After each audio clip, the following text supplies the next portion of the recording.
Algunas reflexiones generales. Guillermo O'Donnell. El eje central de la argumentación del autor es el juego complejo y a veces contradictorio entre, por un lado, el inmenso dinamismo de la globalización y, por el otro, la necesidad de un Estado fuerte y amplio, asentado sobre una ciudadanía consciente y una sociedad civil vigorosa, capaz de ser foco de lealtades de la población, de sostener un sistema legal justo y efectivo, de promover y a la vez domesticar las principales consecuencias socialmente dañinas de los mercados y de sustentar un régimen democrático.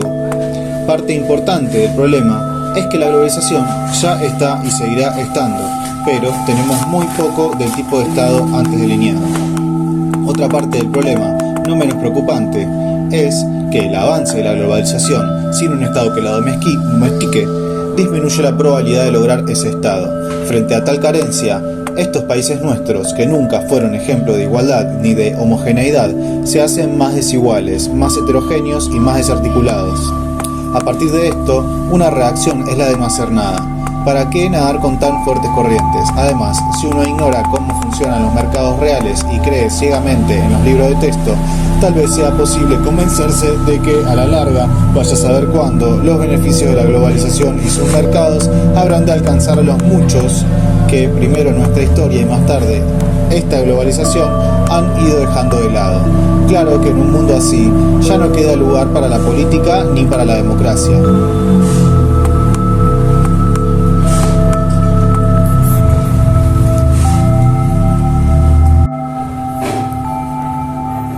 En la primera parte de este documento discutiré algunos aspectos de la globalización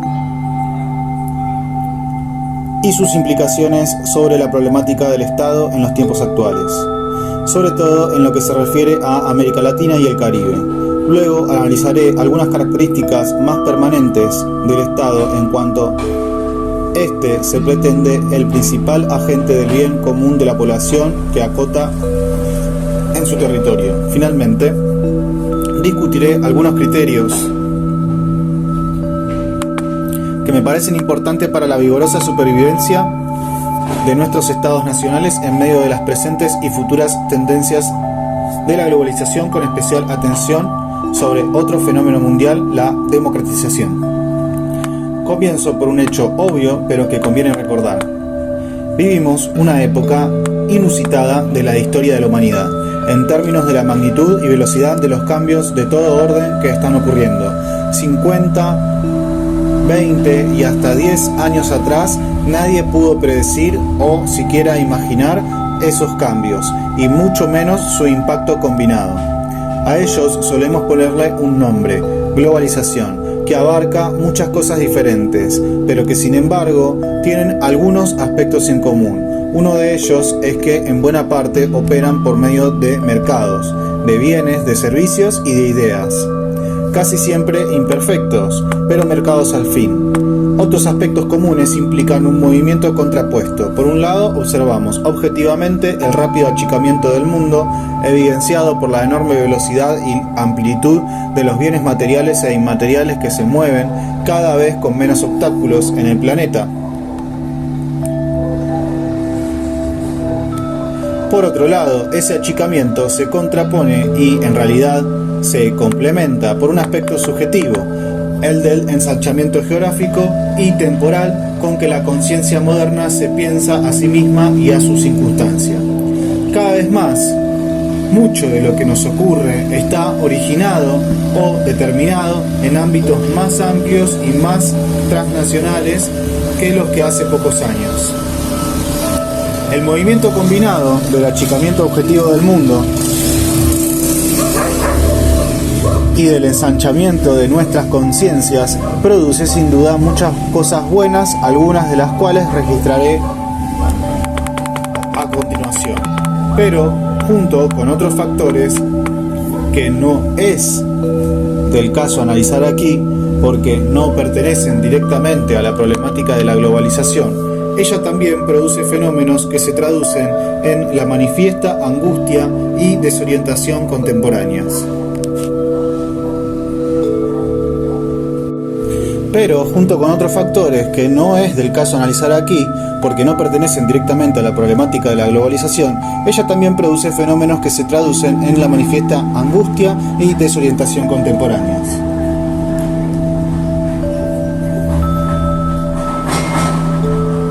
Simplificando, puede decirse que esos fenómenos son dos y están cercanamente relacionados. La sensación de que el destino individual, el de muchos de nuestros emprendimientos y hasta el de países enteros, está más influido que nunca por fuerzas y actores que operan más allá de nuestra capacidad de controlarlas. El otro fenómeno es la erosión de todo tipo de fronteras, tanto de la vida individual, que antes podría concebirse circunscrita a la comunidad o país donde uno vivía, como, y esto es lo que me importa enfatizar aquí, de los estados nacionales. Hoy, capitales, transacciones, ideas y personas se mueven por el mundo con lo que hasta hace poco hubiera parecido una inusitada y en varios sentidos inconveniente libertad. Estos procesos coexisten paradójicamente con otros, también en escala mundial, los de democratización. Digo que paradójicamente, porque salvo utopías de una ciudadanía mundial que está muy lejana y de todas maneras no me parece recomendable, la democracia presupone un Estado fuerte y bien delimitado. No hay democracia sin ciudadanía y no hay ciudadanía sin la base territorial que provee el Estado. Salvo casos excepcionales, todos somos ciudadanos en tanto somos miembros de un cierto Estado. Esta ciudadanía no incluye solo y por cierto muy importante, derecho del libre voto. También incluye en la vida cotidiana de la sociedad derechos, obligaciones que el Estado establece y garantiza mediante su sistema legal. Además, cuando la ciudadanía se expresa como pueblo o nación, constituye un sistema de solidaridades, un sentido de pertenencia a un nosotros, que tiene como referencia central al Estado y a la población, y al territorio que aquel delimita. La erosión de todo tipo de fronteras a la que tiende la globalización se contrapone con lo que parece ser la tendencia humana a generar y mantener sistemas de solidaridad territorialmente acotados, incluso la clara delimitación territorial presupuesta por la democracia y la ciudadanía. Esto plantea por lo menos tres preguntas. La primera, ¿cómo no luchar autodestructivamente contra los vientos de la globalización, sino más bien, si se me permite la imagen, digerir sus principales consecuencias negativas? La segunda es cómo lograr que el Estado sea un techo acogedor para su población, sobre todo para aquellos que sufren mucho de los perjuicios, pero gozan de pocas ventajas de la globalización. Y tercera, cómo ir construyendo y expandiendo regímenes democráticos basados sobre una ciudadanía que nutre una sociedad civil activa, creativa y autoconsciente de sus derechos y obligaciones. Estos son desafíos colosales, mucho mayores que los que en su momento debieron enfrentar las viejas democracias del norte, aunque ellas también deban hoy preguntarse cómo encarar estos mismos problemas. Volveré sobre estos temas, pero antes me permitiré una digresión. Dije que vivimos en una época asignada por cambios de enorme magnitud y rapidez. Estos son cambios en nivel mundial que impactan cada rincón del planeta. Aunque retrospectivamente los cambios ocurridos parecen menores, hubo otras épocas, aproximadamente entre 1850 y la Primera Guerra Mundial, cuando también se sintió que una época moría y otra nacía, confusa y amenazadoramente. Se trató entonces de la veloz expansión de la industria, de la urbanización y de la participación política de los sectores populares en los países centrales y, junto con ella, de la expansión del capitalismo y del colonialismo en escala propiamente mundial. La consecuente sensación de vértigo llevó a algunas grandes cabezas a formular sus grandes clásicas síntesis. Weber, Durkheim, Marx, Darwin, Freud y otros intentaron encontrar sentido y dirección a la historia que vivían. Aún nos alimentamos de las ideas de estos genios. pero estamos condenados a sentirnos lejanos de ellos, no solo por todo lo que ha pasado y cambiado desde entonces, sino también y sobre todo porque hoy ya no podemos tener la gran ilusión que los movía, tener conocimiento suficiente, empírico y teórico para desentrañar el sentido de la historia e indicar las líneas generales pesimistas u optimistas en las cuales la historia se seguiría desplegando en el futuro. Hoy sabemos que no podemos saber tanto. La inmensa complejidad de las sociedades nacionales y de la sociedad mundial en su conjunto y la magnitud de los cambios que experimentan prohíben o hacen fútiles, si no grotescos, intentar repetir los intentos totalizadores de nuestros geniales predecesores. Solo conocemos partes, pedazos de una sociedad cada vez más globalizada y por globalizada más compleja y multidimensional. Sabemos asimismo que las características de esas partes y sobre todo sus posibles direcciones de cambio dependen no solo de ellas mismas sino también de un complejo y cambiante conjunto de factores transnacionales e internacionales. Sobre este conjunto, como acabo de decir, no tenemos ni creo que lleguemos a tener la teoría general que nuestros más osados predecesores creyeron poder formular. La consecuencia es que los líderes políticos y sociales intelectuales, y lo sepan o no, todos los habitantes de este mundo de hoy, navegamos este huracán de cambios de la globalización casi sin brújula, con limitados y demasiadas veces desactualizados mapas. Tantos cambios y tan pocos mapas son una de las fuerzas principales del malestar, de la incertidumbre y desasosiego que tanto se manifiesta en el mundo actual. Esto es especialmente cierto desde que no hace mucho caducó la última gran ilusión de nuestra época y con ella los argumentos, reconozcamos que un poco grotescos, de que finalmente la historia había encontrado su feliz culminación. Me refiero a lo que hace poco, pero parece que hace tanto, fue la creencia de que el colapso del comunismo permitiría que los países convergieran en un mundo de sólidas democracias y prósperas economías. La resultante angustia ante tormentas que no sabemos cómo domesticar ni a dónde nos conducen tiende a provocar reacciones entendibles pero lamentables. Una de ellas refuerza una tendencia que, por razones que no voy a examinar aquí, viene de antes: parcelar el conocimiento, hacerse experto en algo.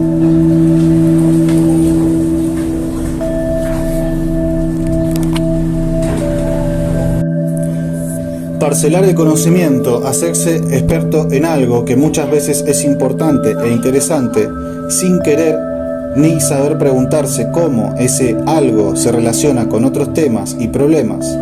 Dicho de otro modo, el conocimiento estrechamente técnico es indispensable para la reproducción cotidiana de la sociedad, pero es tan incapaz de orientar su dirección de cambio como de examinar críticamente, es decir, en el largo plazo constructivamente, esos cambios. Va de nuevo. Dicho de otro modo, el conocimiento estrechamente técnico es indispensable para la reproducción cotidiana de la sociedad, pero es tan incapaz de orientar su dirección de cambio como de examinar críticamente, es decir, en el largo plazo, constructivamente, esos cambios. La segunda reacción converge con la primera. Ella consiste en negarse a reconocer la magnitud de los cambios ocurridos y sobre esa base cometer gruesas simplificaciones que no son sino la renuncia a hacerse cargo de la complejidad del mundo en que vivimos. Tanto el conocimiento estrechamente clarificado como las heroicas simplificaciones alimentan serios errores, comenzando por la manera en que plantean sus propias preguntas. Un ejemplo de lo que acabo de decir y sobre el cual me voy a detener en este documento es la forma en que, frente a la evidencia de una multiforme y poderosa globalización, frecuentemente se plantea la cuestión de qué es eso que es hoy el Estado, especialmente el Estado en los países más o menos periféricos. Hay dos respuestas básicas igualmente simplistas: una ignora la globalización y otros fenómenos conexos. Sigue pensando el Estado como una entidad que circunscribe efectivamente toda la vida política, económica y cultural de una nación. Esto, que nunca fue rigurosamente cierto, menos aún en nuestros países, es menos cierto que nunca. La otra respuesta se desplaza hacia el polo opuesto y afirma que el Estado ya no es más que una ficción en su lenta agonía, entorpece el libre y últimamente benéfico juego de los bienes, servicios e ideas que la magia del mercado global desata. Desde hace mucho tiempo nuestros países han estado sujetos a los vientos de la economía, la cultura y la geopolítica mundial, y esto es hoy más cierto que nunca, pero esto no autoriza el non sequitur de decretar la muerte del Estado Nacional. Me permito creer que la presente discusión, que tal vez pueda parecer muy abstracta, es relevante para los temas del proyecto del banco en el que se inscribe. Las reformas institucionales y sus normativas no pueden ignorar los contextos nacionales y transnacionales en los que se llevan a cabo y dentro de los cuales se determina su efectividad. Hablar, por ejemplo, de la democracia y de su necesario corolario, ciudadanía, de los diversos poderes del sistema constitucional, incluso los partidos políticos, de esquemas de integración de los diversos aspectos implicados por la reforma del Poder Judicial, de desarrollo local y regional, de la opinión pública y de la vigencia de la ley. Todo esto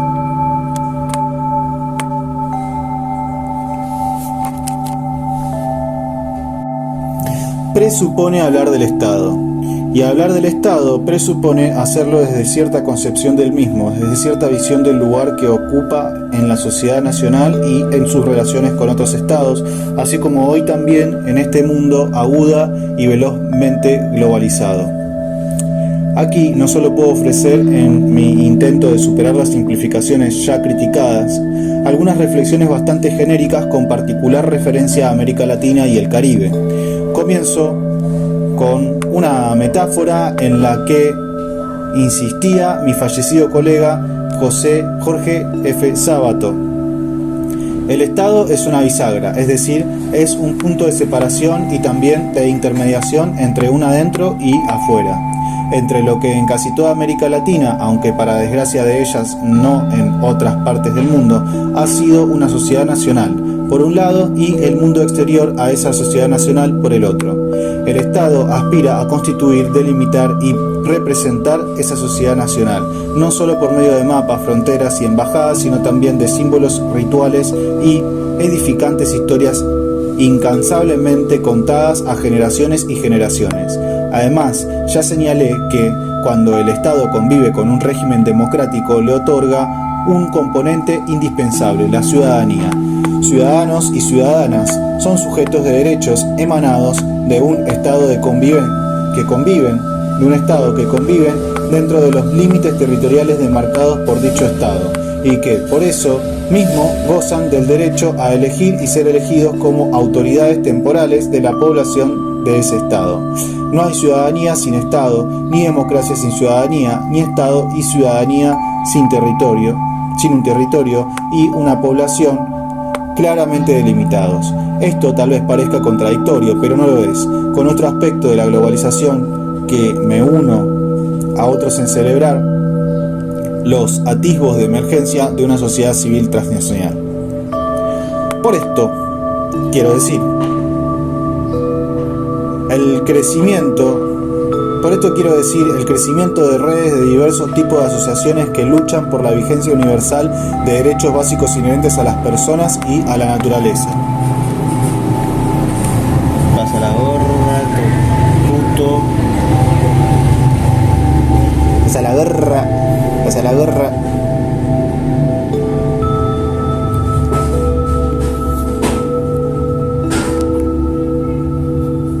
Por esto quiero decir el crecimiento de redes de diversos tipos de asociaciones que luchan por la vigencia universal de derechos básicos inherentes a las personas y a la naturaleza.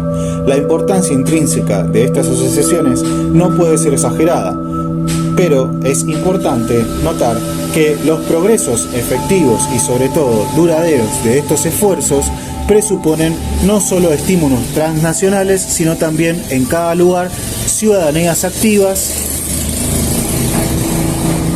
y conscientes de la validez de los derechos y obligaciones que promueve la sociedad civil transnacional. Un tema más amplio que el que acabo de tocar, también más complejo y ambiguo, es que todo Estado proclama ser una autoridad para la nación o para el pueblo, ampliamente definida. Aunque sería largo fundamentarlo, me parece claro que desde siempre y como siempre la existencia de un Estado, es decir, de un tipo de autoridad territorialmente delimitada que pretende supremacía en el control de la violencia en ese ámbito, conlleva la idea de un bien que es público o común para todos los habitantes de ese territorio. Por supuesto, esta pretensión ha dado lugar a numerosos horrores e hipocresías. Espérame que me fumo una sequita y seguimos grabando.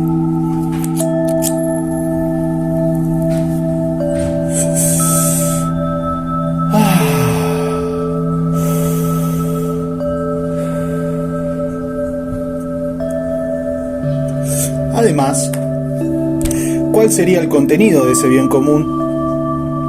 Es la materia prima del conflicto político.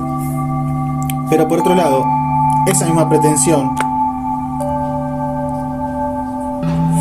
a veces se proyecta convincentemente como encarnación parcial y discutible, pero encarnación al fin, de una real vocación de servicio por ese bien común. Además,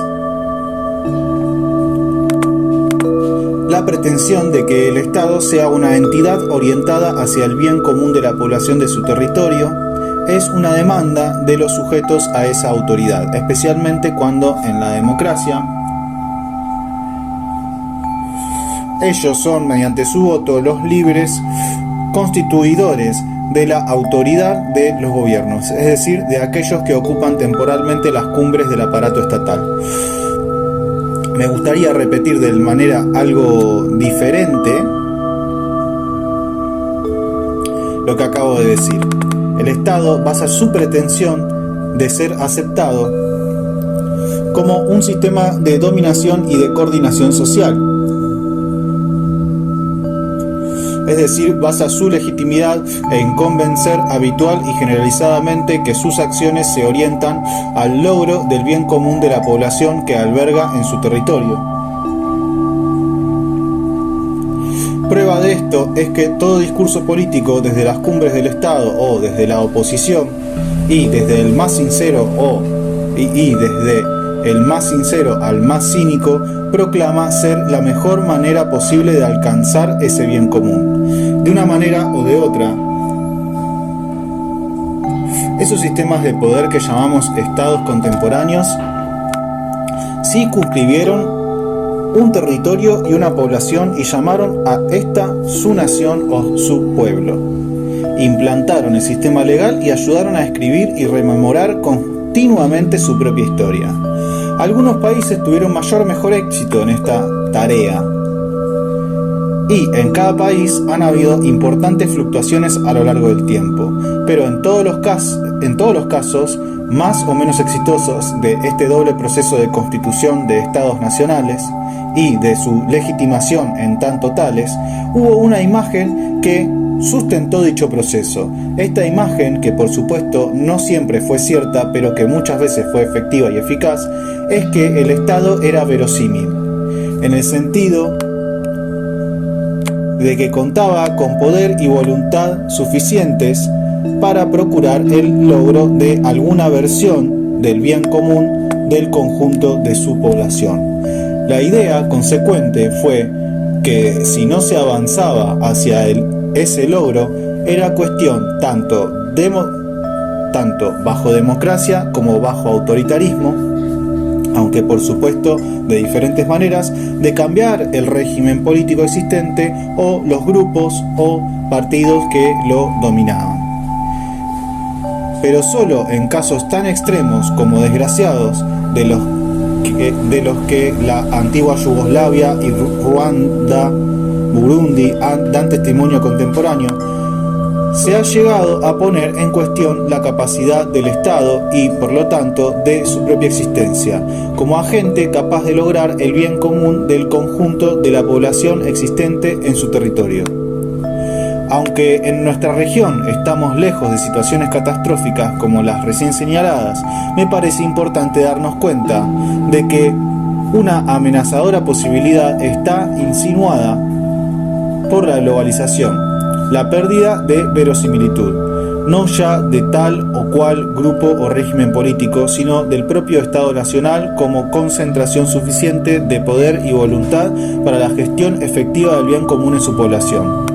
Me apresuro a aclarar que esa verosimilitud siempre fue un poco mítica, sobre todo en países como los nuestros, situados en la periferia de los grandes poderes mundiales.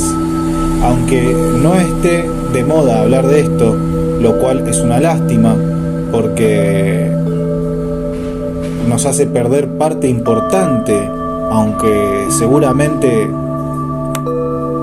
no la preferida, de nuestra historia. Diversas formas de dependencia siempre aquejaron a nuestros países, pero lo de hoy, quepa o no seguir hablando de dependencia, es mucho más universal, más difuso, más multidimensional y menos controlable aún por parte de los grandes poderes mundiales. El achicamiento del mundo por las comunicaciones y el transporte, la porosidad de las fronteras nacionales a numerosos procesos económicos y culturales, la instantaneidad de los grandes eventos políticos y de los movimientos de capital, la expansión de los mercados a actividades antes impensables o que los estados excluían celosamente, la velocidad de circulación de las ideas y la emergencia de identidades que se definen por encima y más allá del Estado Nacional. Estos son algunos ejemplos de una ola de cambios que nos dejan atónitos y, sin embargo, con más necesidad que nunca de entender y de actuar. Si el Estado moderno pero contemporáneo, es aquello que nació y funcionó históricamente poniendo límites alrededor de territorios y poblaciones, ¿qué papel le debe quedar a ese Estado ante esa inmensa ola que es global, precisamente porque niega y tiende a arrastrar todos los límites? Como algunos han observado, la globalización no solo erosiona esos límites por arriba en su tendencia a aplanar el mundo, también los erosiona por abajo, cuando conecta a capitales y trabajadores, así como a diversas actividades técnicas de algunas regiones directamente con los mercados mundiales, con escasa mediación del respectivo Estado nacional. Lo mismo ocurre cuando estos y otros procesos ligados a la tecnología, la cultura y las comunicaciones desarticulan las clases y otras categorías sociales, dificultando no solo su acción colectiva, sino también su representación en el proceso político, sobre todo para aquellas a las que la globalización impacta más negativamente. Todo ocurre como si desde arriba y desde abajo se esfumaran las posibilidades de constituir y representar el bien común de una población cada vez más fragmentada. La pregunta acerca del presente y futuro lugar del Estado frente a la globalización es también la pregunta acerca de cuál es y debería ser el lugar de la política en estas mismas circunstancias, sin más pretensión que, como respecto de las cuestiones anteriores, dar una visión preliminar de este tema. No quiero omitir aquí algunas observaciones generales. En sus mejores versiones, la política es una práctica y un argumento acerca de una cierta visión del bien común de un conjunto de seres humanos. Incluso la política exterior es vista como un instrumento para coadyuvar al logro del bien común interior, el de la población delimitada por cada Estado. tal vez el significado más profundo de la globalización sea cuestionar el propio sentido del exterior y lo interior sobre el cual se han basado históricamente el Estado, la nación y la propia ciudadanía, que determina quiénes votan, en qué países y no en otros, aunque lo que se decida en estos últimos sea inmensamente gravitante para lo que pasa en el propio país. Todo esto muestra el grave error de quedar atado a concepciones que niegan la inmensa importancia de la globalización. Pero, por otro lado, no autoriza el simplismo de decretar la muerte del Estado y con él necesariamente, aunque pocas veces, se sea consciente de ello, de la nación y de la ciudadanía. Para salir de los cuernos de este dilema, voy a hacer una afirmación polémica. El Estado está, seguirá estando y deberá seguir estando en relación intrínsecamente contradictoria con el mercado, más precisamente con los diversos mercados que desde sus albores hasta la actual globalización el capitalismo ha venido generando. Por un lado, está claro que los gobiernos ayudan al bien común tratando de apoyar y promover mercados lo más ágiles y eficientes posible, así como cuando se ocupan de mantener ciertos equilibrios macroeconómicos básicos. Además, el Estado moderno, sobre todo cuando es democrático, debe ser también un Estado de derecho. Esto es, debe resguardar un vasto conjunto de reglas y de prácticas que hacen efectivos y previsibles los derechos de todos sus habitantes, incluso, pero no solo, cuando ellos practican actividades económicas. Hoy está claro que una efectiva legalidad estatal y políticas gubernamentales propiciadoras de la vitalidad de los mercados son componentes necesarios del funcionamiento de los propios mercados. Empezamos a ver aquí una paradoja al mismo tiempo que la globalización tiende a erosionar la autoridad del Estado sobre su territorio. En tanto, además, el Estado moderno y sobre todo cuando es democrático debe ser también un Estado de derecho. Esto es, debe resguardar un vasto conjunto de reglas y de prácticas que hacen efectivos y previsibles los derechos de todos sus habitantes, incluso, pero no solo, cuando ellos practican actividades económicas. Hoy está claro que una efectiva legalidad estatal y políticas gubernamentales propiciadoras de la vitalidad de los mercados son componentes necesarios del funcionamiento de los propios mercados. Empezamos a ver aquí una paradoja al mismo tiempo que la globalización tiende a erosionar la autoridad del Estado sobre su territorio. En tanto, la globalización funciona básicamente mediante la expansión de diversos mercados. Requeriría de estados dotados de la gran autoridad necesaria para mantener la efectividad de su legalidad, incluyendo, por cierto, un poder judicial ágil, eficiente y honesto. La preservación y permanente actualización de su legalidad es una primaria responsabilidad del Estado hacia sus ciudadanos y hacia los diversos mercados, nacionales y transnacionales, que atraviesan su territorio. Para esto, hace falta un Estado que sea fuerte y que también sea, aunque no necesariamente, grande, lo que llamaría un Estado amplio. Con esto quiero decir un Estado que abarque eficazmente un amplio espectro de actividades, incluyendo los complejos marcos regulatorios sin los cuales, pese a algunas ortodoxias contemporáneas, el funcionamiento de los mercados tiende a distorsionarse y producir severas externalidades. En todos estos aspectos, la efectividad de la ley está lejos de ser garantizada por la sola aplicación de su lado punitivo. Esa efectividad depende mucho más de patrones de educación y sociabilidad que valoran intrínsecamente dicha legalidad. de una ciudadanía que sea efectiva no solo en el acto de votar, sino también en el conjunto de la vida social, y también de que cada uno sea tratado respetuosamente como real portador de los derechos que esa legalidad invoca. Estos aspectos solo pueden ser aproximados bajo un régimen democrático. Por eso, una vez que reconocen la necesidad de una efectiva legalidad, los amigos de los mercados deberían saberse también firmes amigos de la democracia. El logro de estos aspectos subyacentes a la efectividad del sistema legal y de la ciudadanía nos devuelve al tema de la legitimidad del Estado como agente verosímil de alguna versión aceptable del bien común. La observación voluntaria y el regular de la legalidad se conecta estrechamente con esta verosimilitud.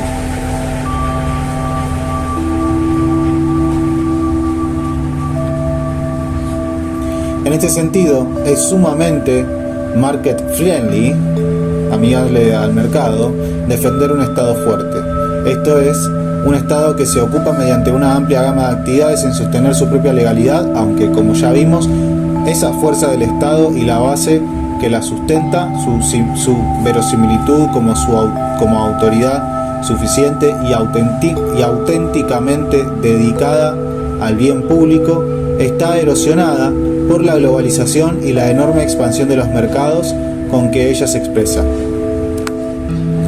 Hasta ahora me he referido a aspectos en los que, aunque no siempre se lo reconozca, el Estado es complementario con el mercado.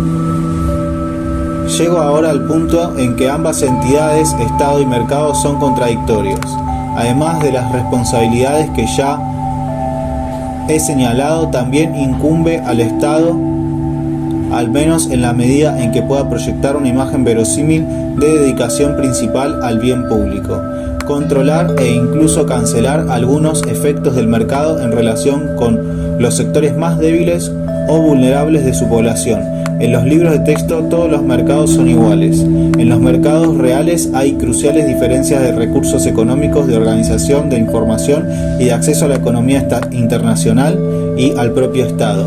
El secreto de la eficiencia del mercado es precisamente premiar a los fuertes y eficientes y tender a eliminar a los que por cualquier razón son más débiles.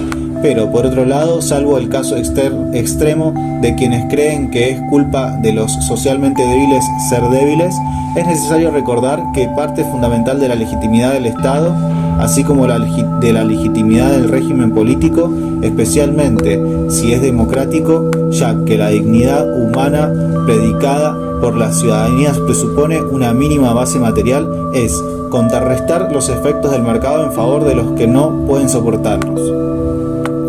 Ambas lógicas, la del mercado y la del Estado, tienen sentido, ambas son necesarias y ambas coexisten, aunque en el plano que acabo de indicar lo hacen de una manera que es ineluctablemente contradictoria. Negar esta inherente tensión, es decir, atribuir primacía absoluta al mercado o al Estado, conduce a simplificaciones ideológicas que, aunque aparentemente opuestas, coinciden en ser socialmente despiadadas. Si a veces en nuestro pasado la lógica del Estado tendió a sofocar la lógica del mercado, me parece que actualmente, bajo los ritmos de la globalización, hemos pendulado hacia el opuesto y no menos dañino extremo. Recordemos que, más allá de dogmas y de modas, ningún Estado de países razonablemente dinámicos y exitosos ha dejado a veces mejor y a veces peor de contrarrestar el mercado en favor de los sectores débiles de su población. Recordemos además que es en estos países donde la democracia ha logrado raíces más duraderas y profundas. Estos logros a su vez han tenido dos pilares que no son producto automático de los mercados. Uno de esos pilares es un servicio civil que en las tres ramas del Estado es razonablemente eficaz, entrenado, motivado y remunerado. Si este tiempo de agente público, las acciones estatales, por necesarias y en principio acertadas que fueren, tienden a distorsionarse gravemente, sino a producir resultados opuestos a los buscados. El otro pilar es un haz consistente y persistente de políticas agrarias dirigido a eliminar desigualdades extremas y a promover la emergencia de una población rural que tiene suficiente seguridad jurídica, conocimientos y capacidad organizacional para participar activamente en la vida económica, social y política de su país. Excuso señalar que estos pilares nunca han sido muy sólidos en nuestros países y que, con pocas excepciones, se han debilitado aún más al compás de las crisis económicas que hemos sufrido. Y también en las ideas cerradamente antiestatistas que han inspirado algunas de las políticas orientadas a resolver dichas crisis. De una manera o de otra, desde esos dos grandes fenómenos modernos, el Estado y la economía capitalista se originaron conjuntamente y, sobre todo, desde que esta economía y sus mercados son el eje motor de la globalización. Los estados se han tenido que enfrentar con la tarea sumamente difícil pero necesaria de, por un lado, fomentar el mercado y por el otro, controlarlo. Bajo la globalización, esta tarea es más necesaria, difícil y cambiante que nunca. Esto marca la enorme importancia y dificultad actual de la política y, dentro de ella, de las tareas de gobierno. Buscar tesoneramente los siempre cambiantes puntos de equilibrio entre fomentar y controlar no el mercado sino múltiples mercados, cada uno de ellos con sus propias características y exigencias. Reconocer que mercados muy importantes escapan al poder del Estado Nacional y sin embargo intentan dirigir algunas de sus consecuencias y convencer que estas búsquedas se siguen orientando, aunque a veces confusa y polémicamente, hacia el bien común del país. La abundancia de dogmas y la carencia de teorías adecuadas, la generalizada sensación de estar sujetos a procesos que nadie puede controlar, la dificultad de relacionar claramente las decisiones políticas y políticas públicas con el bien público, así como la evidencia que a veces no es la motivación de dichas políticas, agregadas a las tendencias desarticuladoras que genera la globalización. Todo esto subyace a un fenómeno no menos mundial que la globalización, el pesimismo, sino cinismo que se observa en casi todo el mundo acerca de lo que el Estado, la política y los políticos pueden hacer. Esto a su vez refuerza las ideologías que demonizan el Estado y la política, lo cual por su parte erosiona aún más lo que antes llamé la verosimilitud del Estado y, por extensión, de la política, como agentes del bien común. Frente a esto, nuestra perplejidad no ayuda. Nuestro sensato reconocimiento de que, excepto como profesión individual de fe religiosa, ya no podemos aspirar a descifrar el sentido de la historia, empalidecen nuestros argumentos frente a las grandes vociferantes seguridades de los que aseguran que en realidad nada ha cambiado, así como de los que ven en el imperio sin trabas de los mercados globalizados el futuro tan intelectuable como preferible de la humanidad. Max Weber tenía razón cuando dijo que la política es un arduo y tesonero pulir de duras maderas. Por esto me parecen importantes los esfuerzos que desde diversos ángulos se realizan actualmente para discutir y eventualmente implementar reformas que, reconociendo las múltiples deficiencias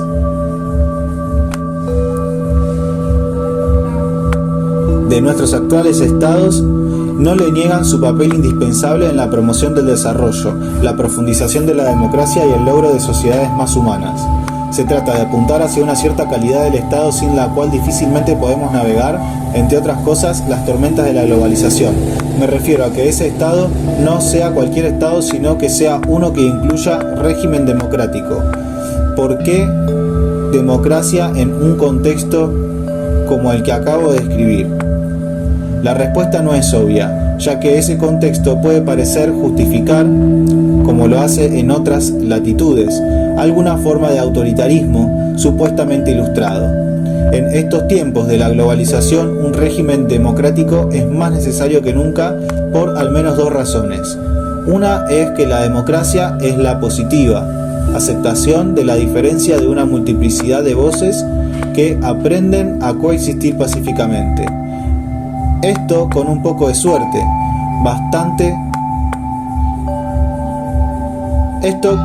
Esto con un poco de suerte, bastante de buenos liderazgos y mucho de diálogo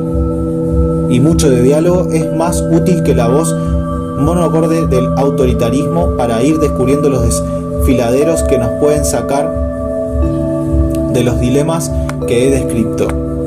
La otra razón es que para que esto sea posible, el Estado debe cumplir con razonable eficacia y legitimidad no solo sus tareas promotoras de la sociedad en su conjunto, incluyendo el desarrollo de los mercados, sino también las protectoras de los efectos de esos mismos mercados. Esto a su vez presupone que los beneficios de esas tareas sean voces activas, no simplemente recipiendarios pasivos. En el proceso político, solo la democracia hace posible,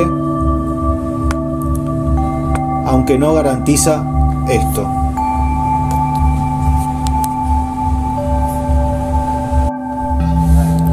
Permítaseme recapitular.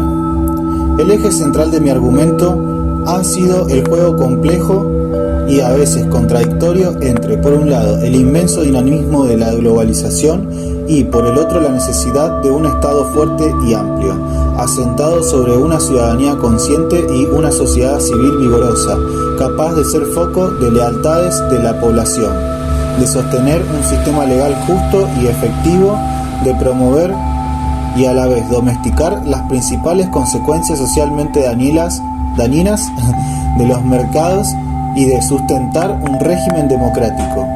Parte importante del problema es que la globalización ya está y seguirá estando, pero tenemos muy poco del tipo de Estado que acabo de delinear. Otra parte del problema, no menos preocupante, es que el avance de la globalización sin un Estado que la domestique disminuye la probabilidad de lograr tal Estado. Ante esta carencia, estos países nuestros, que nunca fueron ejemplo de igualdad ni de homogeneidad, se hacen más desiguales, más heterogéneos y más desarticulados. Frente a esto, una reacción que debe ser tomada en serio es la de no hacer nada. ¿Para qué nadar contra tan fuertes corrientes? Además, si uno ignora cómo funcionan los mercados reales y cree ciegamente en los libros de texto, tal vez sea posible convencerse de que a la larga, vaya a saber cuándo, los beneficios de la globalización y sus mercados habrán de alcanzar a los muchos que primero nuestra historia y más tarde esta globalización han dejado de lado. Claro que en un mundo así ya no queda lugar para la política ni para la democracia. En ese mundo sería solo cuestión de ajustar algunos detalles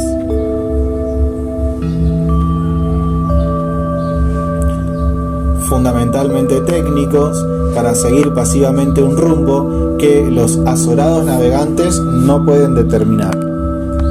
Más precisamente, ya no quedaría lugar para la política en su mejor sentido, el de búsqueda en diálogos y conflictos de maneras de aproximar el logro de versiones aceptables y respetables del bien común. La imagen de navegar con buena técnica pero sin rumbo es por supuesto una caricatura, pero en algunos de nuestros países no faltan situaciones que parecen aproximarse peligrosamente a ella. Por su propia naturaleza, la globalización no excluye ninguna parte del planeta. Hoy vemos también a los más poderosos países luchando por encontrar respuestas a los dilemas y desafíos que he anotado. También vemos a esos países vacilando, cambiando rumbo y no pocas veces fracasando en esos intentos. Allí también reina amplio escepticismo y cinismo acerca de lo que el Estado, la política y los políticos pueden realmente hacer.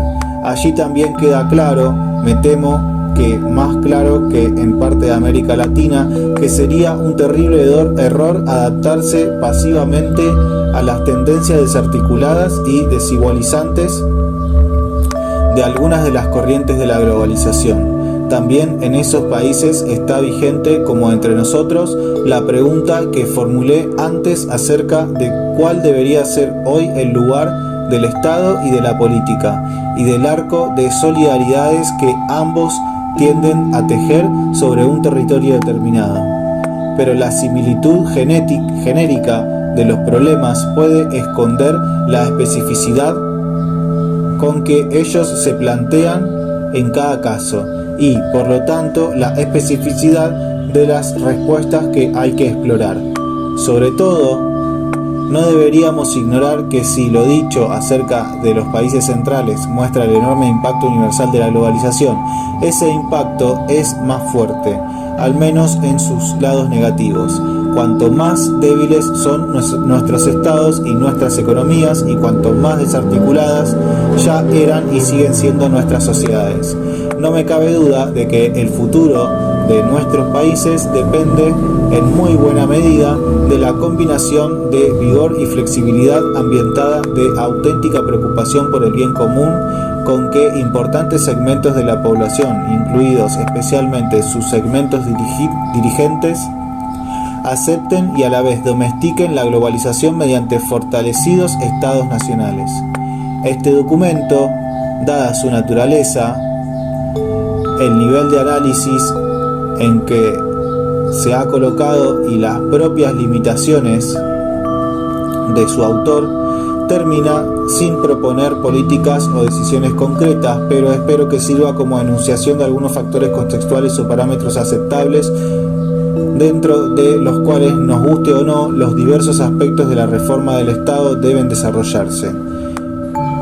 En este y otros planos, solo podríamos ignorar a alto costo las complejas relaciones en parte complementarias y en parte contradictorias que he esbozado entre el Estado y los mercados crecientemente globalizados, así como el papel indispensable de la democracia para encontrar, sustentar y legitimar las soluciones que habrá que ir explorando dentro de los laberintos que nos impone este mundo actual.